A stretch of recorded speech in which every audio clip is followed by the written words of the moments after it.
बेला कति उडाट लागेको बेलामा यो गीत घन गाउन मन लाग्छ त माथि गएर साइली हिउँदले गाइदिनु लामो गरी घर बटाले मार्ने उनले आई गाइदिनु पर्यो जो होला एउटा हिउँदले बाबा गाइदिन्छु म पनि सासूले त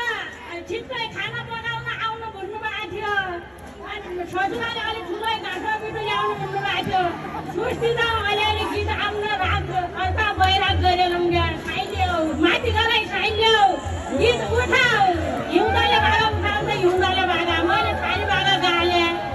हिउँदले उठाऊ त क्याने होला गाइदिनु पर्यो हिउँदले भागा घाँस पनि पुग्याउ छैन दाउरा सुर्पा पनि घरै बिर्सिएको छ आई जो होला ककर सकर जति नै जान्छ गीत गाया भइगयो एकछिन गीत गाइदेऊ सुनाइहालौँ सबैजनालाई दाजुभाइ दिदीबहिनी सबैलाई सुनाइहालौँ